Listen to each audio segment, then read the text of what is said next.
Hello everyone, how are you all. I hope आप सभी अच्छे हैं। तो जैसा कि आप सभी की रिक्वेस्ट है, कई बच्चों ने मुझे कॉल भी किया था कि सर कंपटीशन का पेपर कैसा होता है, साइंस के कंपटीशन के पेपर में किस तरीके के क्वेश्चन आ सकते हैं। तो उन सभी की रिक्वेस्ट के बेस पे मैंने एक वीडियो बनाया। एक मेरे पास साइंस कंपटीशन का पेपर है, उस पेपर में किस तरीके के क्वेश्चन आए आज हम देखते हैं। ये क्वेश्चंस का जो लेवल है, मैंने जो पेपर को ऑब्जर्व किया है, ये कंपटीशन साइंस का पेपर है। इसमें हमेशा 9th-10th के साथ थोड़ा सा इसमें 11th का भी है, मे बी मोस्टली तो 9th-10th का है। तो देख लीजिए आप सभी बच्चों, क्वेश्चन देखिए। तो सबसे पहला क्वेश्चन ये क्लास 10th रिप्रोडक्शन वाले चैप्टर में, बायोलॉजी वाले में है, आपको मिलेगा इस वाला क्वेश्चन।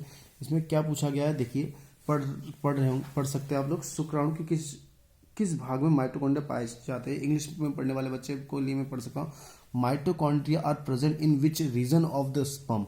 जैसा कि आप पढ़ सकते हैं, मैं सीधा सीधा कहूँगा, आपको पता है जो शुक्राणु का जो स्ट्रक्चर होता है, मैं यहाँ थोड़ा बनाने की कोशिश करता हूँ। ऐसा कुछ होता है, ये ऐसा होता है, कुछ ऐसा, तो ऐसे ऐसे करके है। तो पूछा गया सीधा सीधा कि शुक्राणु कि किस भाग में माइटोकॉन्ड्रिया होता है। तो मैं बता दूं मध्य भाग में, जो मिडिल पार्ट है उसमें क्या होता है आपका माइटोकॉन्ड्रिया प्रेजेंट होता है। माइटोकॉन्ड्रिया क्या होता है, पावर हाउस कहा जाता है, कोशिका का बिजली घर कहा जाता है। सेल क्या कहा जाता है, पावर हाउस ऑफ सेल।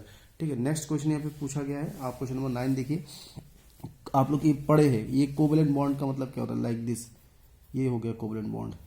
यानी कोवलेंट बॉन्ड आप जानते हैं किसी का, यानी कि जब कोई भी एटॉम क्या करता है, इक्वल या म्यूचुअल शेयरिंग करता है इलेक्ट्रॉन का। यानी इलेक्ट्रॉन का जब हम समान साझेदारी करता है तो उससे साथ संयोजक बॉन्ड बनता है, कोवलेंट बॉन्ड बनता है। और इसको क्या करता है, विदलन करना, यानी तोड़ना। और तोड़ने के फलस्वरूप क्या बनेगा, यहाँ पे सीधा सीधा यहाँ पे हम इंग्लिश में भी पढ़ सकते हैं, होमोलिटिक फ्यूजन कहा जाता है अंग्रेजी में। समांस का मतलब होता है समान रूप से तोड़ना, यानी कि homolytic fusion of covalent bond result in the formation of, यानी कहा सकते हैं साथ संयोजक आबंध के विदलन के फलस्वरूप क्या बनता है। तो इसमें बेटा मुक्त मूलक बनता है, इसे हम इंग्लिश में कहते हैं फ्री रेडिकल बनता है। क्या बनता है, फ्री रेडिकल। एक क्वेश्चन आया यहाँ पे, देखिए ये क्वेश्चन आया कि इनमें से आपको घटते क्रम में आपको क्या करना है, करेक्ट ऑर्डर करना, करेक्ट ऑर्डर निकालना है। डिक्रीजिंग, इसमें क्या है, डिक्रीजिंग ऑर्डर निकालना है, एसिड का डिक्रीजिंग ऑर्डर। तो सबसे पहले इस क्वेश्चन को सॉल्व कैसे होगा, इसके लिए एक टॉपिक है बेटा inductive effect, plus I effect भी कहा जाता है। Plus I effect, I effect क्या होता है, यानी सीधा सीधा कहता हूँ, देखो प्लस आई इफेक्ट में इलेक्ट्रॉन को विड्रॉ किया, इलेक्ट्रॉन खींचा जाता है। माइनस आई इफेक्ट में इलेक्ट्रॉन को, सॉरी मैंने गलत बताया। हाँ, दो आई इफेक्ट जो होता है बेसिकली दो प्रकार का होता है। मैं आपको बता दूं, यहाँ पे बताऊं आपको, देखो जो आई इफेक्ट होता है वो दो प्रकार का होता है। एक होता है प्लस आई इफेक्ट होता है और एक minus I effect. Plus I effect में क्या होता है, इलेक्ट्रॉन को क्या कहता है, खींचा जाता है इलेक्ट्रॉन को। प्लस आई इफेक्ट में क्या होता है,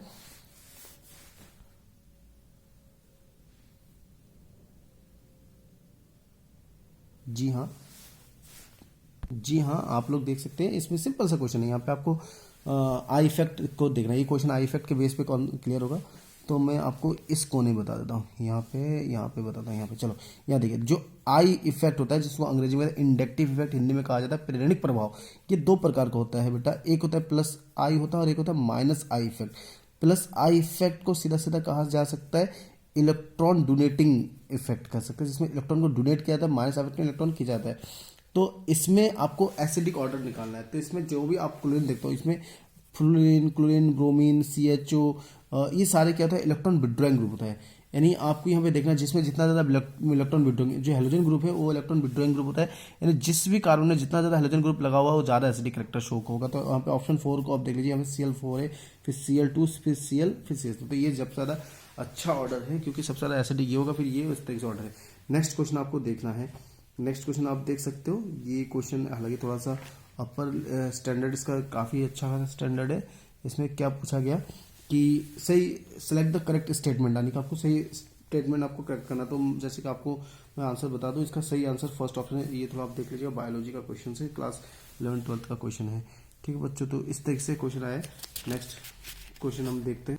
क्वेश्चन नंबर आप 14 देखिए, इसमें क्या कहा, which of the following has the lowest value of electronegativity, या क्या कहा, पॉलिंग के पैमाने पर निम्नलिखित में से किसकी वैद्युत गुणवत्ता मान सबसे कम है। तो आपको सबसे कम देखना है। तो यहाँ पे सबसे पहले बात देखो, आप लिथियम और सोडियम एक लाइन का है, और बेरिलियम और मैग्नीशियम एक लाइन का है। तो सबसे कम देखो, मैं आपको बताऊँ, लेफ्ट से आप राइट जाएंगे, लेफ्ट से राइट जाएंगे पीरियोडिक टेबल में, तो इलेक्ट्रोनेगेटिविटी आपकी क्या होगी, बढ़ेगी। और टॉप टू बॉटम, यानी टॉप टू बॉटम, ऊपर से बॉटम नीचे की ओर आओगे तो भी आपकी क्या होती है, इलेक्ट्रोनेगेटिविटी घटती है।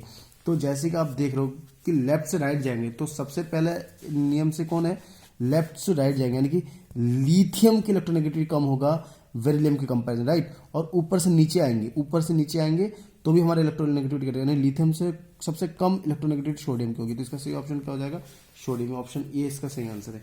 नेक्स्ट क्वेश्चन आप देख सकते हैं। नेक्स्ट क्वेश्चन आप देख, इलेक्ट्रॉन परिवहन तंत्र इलेक्ट्रॉन का अंतिम ग्राही है, तो इसका सही आंसर क्या हो जाएगा, ऑक्सीजन हो जाएगा। इसको आप देखिए, बहुत ही इजी सा क्वेश्चन है। नेक्स्ट क्वेश्चन आप देख सकते हैं, केचुओं की जो क्या लिखा है, मसाल पोषण भित्ति किस प्रकार से होती है। यहाँ पे क्या है, the muscular wall gizzard of earthworm consist. इसको थोड़ा आप लोग देखिएगा, ये आपके लिए सही क्वेश्चन है। ये आपके लिए होमवर्क है, इसको आप सर्च करिएगा इस क्वेश्चन को। ये देख सकते हैं क्वेश्चन क्या है कि रेड डाटा बुक किसके द्वारा प्रकाशित किया जाता है, तो ये IUCN यानी कि the international union conservation and natural resource. तो ये जो ऑप्शन है इसके हिसाब से रेड डाटा, यानी मैं आपको बता दूं, इसमें उन स्पीसीज यानी जातियों के नाम दर्ज किए जाते हैं जो कि इंडेंजर्ड हो, यानी कि जो खत्म हो गया हो या खत्म होने के कगार पे हो। तो इसके हिसाब से ऑप्शन नंबर सी जो है इसका सही आंसर है। आप नेक्स्ट क्वेश्चन आप देख सकते हैं, वायरस प्रविष्ट के द्वारा अनुलेखन कारक निष्क्रियकरण जो एक स्थायी प्रकार की कोशिका को दूसरे प्रकार में परिवर्तित कर सकता है या कहलाता है, यानी इसको मैं इंग्लिश में आपके लिए पढ़ देता, in activation of transcription factor by insertion of virus that can convert one stable cell type into the another. तो इसका सही आंसर है बच्चों, आप लोग बता सकते हो, बताइए क्या हो सकता है। इसका सही आंसर है आपका ये वाला ट्रांस डिफरेंशिएशन होगा। नेक्स्ट क्वेश्चन आप देख सकते हैं, इसका क्या कहा गया। नेक्स्ट क्वेश्चन देखिए, कहा गया which of the following statement is not true for white blood cells. तो इनमें से व्हाइट ब्लड सेल्स के लिए कौन सा सही नहीं है। तो देखिए, इनमें जो व्हाइट ब्लड सेल्स होते हैं इनको लिकोसाइट भी कहते हैं, सही है। और इनमें न्यूट्रोफिल की संख्या श्वेत में अधिकतम होती है, इनमें केंद्र पाया। तो इसका सही आंसर जो होगा ये वाला नहीं है, क्योंकि व्हाइट ब्लड सेल्स का कौन सा कदम सही नहीं है। तो न्यूट्रोफिल हिप्रेन का श्रवण करता है, ये सही नहीं। बाकी ये तीनों ऑप्शन क्या है, सही है। और उसके बाद आप एक बहुत इजी सा क्वेश्चन देख सकते हो, आईपीएससी क्वेश्चन है। आईपीएससी का पूरा नाम आपको पता होना चाहिए, होगा भी आप लोगों को। क्या है, इंटरनेशनल, क्या बच्चों, international union pure and applied chemistry. क्या है, अप्लाइड केमिस्ट्री है बच्चों, ये है। अच्छा, इसमें आपको क्या है ना, इसका आईपीसी करना है। इसका आईपीसी करके देखना आपको। देखो, सबसे पहले ना इसमें दो फंक्शनल ग्रुप लगा है, यहाँ पे COH ग्रुप लगा हुआ है और यहाँ पे क्या आपका कीटोन ग्रुप लगा हुआ है। तो आपको सबसे पहले जो फंक्शनल ग्रुप देखना है, तो सबसे ज्यादा जो है effective functional group carboxylic group है। तो हमारी नंबरिंग इधर से होगी, यानी 1 2 3 4 5, यानी 5 कार्बन है, जिसमें 1 2 3 4, यानी 4 में ऑक्सो है। क्या है बच्चों, 4 में ऑक्सो है। आप इसको क्या कर सकते हैं, 4 ऑक्सो है, यानी 4 पे ऑक्सो होगा और 5 है तो 5 के लिए पेंटनोइक होगा। इसमें देखिए कौन सा ऑप्शन है, इसके लिए ऑप्शन है ये थर्ड ऑप्शन सही होगा, यानी 4 oxo pentanoic as it is the right answer. ये आप देख सकते हैं। ठीक है प्यारे बच्चों, आप नेक्स्ट क्वेश्चन आप देख रहे हैं। नेक्स्ट क्वेश्चन क्या बोला गया, मानव शरीर का सबसे बड़ी ग्रंथि। कॉमन जीके का क्वेश्चन है, ये जीके का क्वेश्चन हम मान सकते हैं। The largest gland of human body, ये क्या बच्चों सबको पता है, लीवर। इसका सही आंसर है। नेक्स्ट क्वेश्चन आप देख रहे हैं, डीएनए मानचित्र। जो डीएनए जो देखो क्या कहा गया, डीएनए मानचित्र जो डीएनए को एक विशिष्ट स्थलों पर विदलित करने के पश्चात विदलन बिंदुओं को अवस्थित को पहचान कर बनाया जा सकता है। ये क्वेश्चन देखिए, इंग्लिश में पढ़ लेता हूँ। Map of DNA prepared by the cleavage of DNA at specifies sites followed by the identification the location of the break points is called। इसका बेटा कहा जाता है रिस्ट्रिक्शन मानचित्र। इसको कहा जाता है रिस्ट्रिक्शन मानचित्रण कहा जाता है, अंग्रेजी में कह सकते हैं रिस्ट्रिक्शन मैपिंग। नेक्स्ट क्वेश्चन देखिए, कहा गया प्राकृतिक रूप से पाए जाने वाले प्रति वास्तु उत्सर्जक का उदाहरण है। इंग्लिश में कहा जाता है an example of naturally occurring anti transparent. तो इसका जो सही आंसर है बेटा हमेशा एब्सिसिक एसिड, इसका सही आंसर है। क्या है, क्वेश्चन देख रहे थे आप लोग, क्वेश्चन नंबर 50 ऑफ डे। दो प्रजातियों के मध्य अन्योन्य क्रिया जो एक प्रजाति के लिए हितकारी तथा दूसरे प्रजाति के लिए ना हितकारी हो ना ही अहितकारी, तो इसको क्या कह सकते हैं अंग्रेजी में, तो इसको खैर कॉमनलिज्म कहा जाता है, हिंदी में कहा जाता है सहभोजिता। क्या कहते हैं इसको, सहभोजिता। नेक्स्ट क्वेश्चन देखिए, नेक्स्ट क्वेश्चन का क्या कहा जा रहा है, among of the following vitamins, among of the following vitamin the one whose deficiency cause pernicious anaemia, यानी निम्नलिखित में से कौन सा वाला है जिसकी वजह से आपको पर्नीशियस एनीमिया होता है। सबसे पहले होता है रेटिनॉल, ये आप समझ सकते हैं, ये आपका विटामिन ए होता है जो कि आंखों के लिए होता है रतुंदी। ये एस्को, ये विटामिन सी हो गया, ये क्या है बेटा, विटामिन सी। पायरोडॉक्सिन ये विटामिन फी। तो जो कोवालामिन विटामिन B12 जो होता है, विटामिन B12, इसे क्या है, हम कैसे मांसाहारी विटामिन भी कहा जाता है। विटामिन B12 जो है कोबाल्ट एमिनो, इसमें कोबाल्ट कंटेनिंग होता है और यही क्या है, एनीमिया होने का मुख्य कारण है। तो इसका सही आंसर है ऑप्शन नंबर 4। नेक्स्ट क्वेश्चन देखिए, किसी परमाणु में उपस्थित 2 इलेक्ट्रॉनों के चारों क्वांटम संख्या का मान समान नहीं होता है। एज इट इज क्लास 11 का एनसीईआरटी का है, जिसमें आपको पता होना चाहिए। यानी यहाँ पे क्या है, किसी भी परमाणु में उपस्थित दोनों इलेक्ट्रॉन के चारों क्वांटम संख्या का मान समान नहीं होता है। ये पाउली का एक्सक्लूजन प्रिंसिपल है, ये बहुत ही ईजी सा है। नेक्स्ट वाला देखिए आप लोग, नेक्स्ट क्वेश्चन देख सकते हैं। कहा गया 2 तत्व है हमारे पास ए बी, जिसकी इलेक्ट्रॉनिक कॉन्फ़िगरेशन क्या है, दिया गया ए है, जिसके बाहर यानी कि टोटल इसका 17 है एटॉमिक नंबर। देखिए क्या है, यहाँ पे 6 और यहाँ पे 5, यानी कि 10 और बस 15, ये सॉरी यहाँ इसका एटॉमिक नंबर 15 और इसका क्या हो रहा है, यहाँ 10 और ये 5 17, इसका हो रहा है 17। तो सीधी सी बात, 15 किसका, फास्फोरस का, और 17 किसका, क्लोरीन का, यानी PCl तो होगा। और क्या वो कह रहा है, AB क्या है, AB3 हो सकता है, क्या होगा, AB3, क्योंकि देखो ना AB3 है, मतलब इसको हम कह सकते हैं PCl3 कह सकते हैं, जबकि A2B यानी कि P2Cl नहीं होता है, PCl भी नहीं होता है, PCl2 भी नहीं होता, यानी एक ही कंपाउंड हो सकता है, AB3 बन सकता है। नेक्स्ट क्वेश्चन देखिए, कितना इजी सा क्वेश्चन आता है, आप लोग देख सकते हैं क्लास 10 का as it is question. Cement के जमने की प्रक्रिया को धीमा करने के लिए उसमें क्या मिलाया जाता है। तो देख सकते हैं आप, सीमेंट के को हम कम करने के लिए उसकी, मैं इंग्लिश में पढ़ देता हूँ, substances added to cement to slow the down its setting process. तो इसका सही आंसर क्या है बच्चों, जिप्सम। इसका सही आंसर क्या हो जाएगा, जिप्सम, इसका राइट ऑप्शन। देखिए नेक्स्ट क्वेश्चन क्या कहा गया, आवृत बीजियों में नर युग्मक का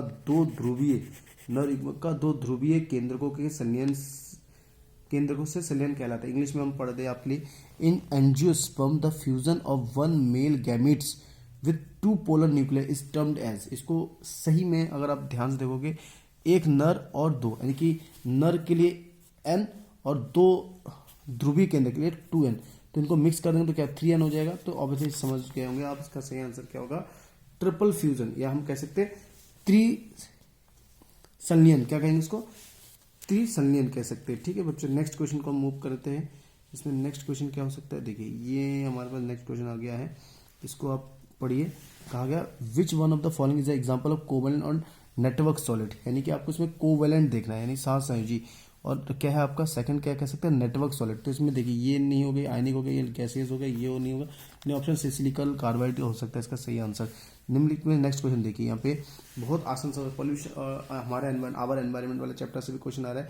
कहा गया निम्नलिखित में से कौन सा एक ग्रीन हाउस गैस नहीं है, नहीं बोला, which of the following is not a green house gases. तो देखिए इनमें से वायुमंडल में ये गैस तो पाया जाता है, लेकिन ये कहीं ना कहीं हमसे बनाया जाता है और ये ग्रीन हाउस गैस को प्रोवाइड करता है, यानी कि नाइट्रोजन सही आंसर है, जो कि ग्रीन हाउस गैस नहीं है बच्चों, ये है इसका सही आंसर। नेक्स्ट क्वेश्चन हम देखेंगे, ये तुम्हारा क्लास 11-12 का क्वेश्चन आया है ये वाला, फिर भी देख लीजिए, जो बच्चे पढ़ते होंगे वो समझ जाएंगे। इस क्वेश्चन को देखते हैं, क्रिस्टल तंत्र का प्रकार जब अक्षीय दूरियां ABC क्या है, इज नॉट इक्वल टू आपस में बराबर नहीं, और अक्षीय कोण अल्फा बीटा क्या है, अल्फा और गामा 90 कोण का, और बीटा जो है इज नॉट 90। तो इसका सही आंसर क्या हो जाएगा, इसको आपको देखना है। ये इसका जो सही आंसर होगा बच्चों, वो मोनोक्लिनिक होगा, यानी एक अक्षांश हो जाएगा। क्या होगा, एक, बाकी आप लोग देख लीजिएगा, इसका ऑप्शन देख लीजिए आप लोग। नेक्स्ट क्वेश्चन कहा गया है, निम्न कौन सा तत्व चैल्कोजेन फैमिली का है। तो आपको मैं बता दूं, चैल्कोजेन फैमिली जो होता है, ऑक्सीजन फैमिली को चैल्कोजेन कहा जाता है, समझ जाता है ना। और हीलियम जो फैमिली, हीलियम नियर ऑर्गेनिक, उसको नोबल फैमिली कहा जाता है, नोबल गैसेज या क्री गैसेज कहा जाता है।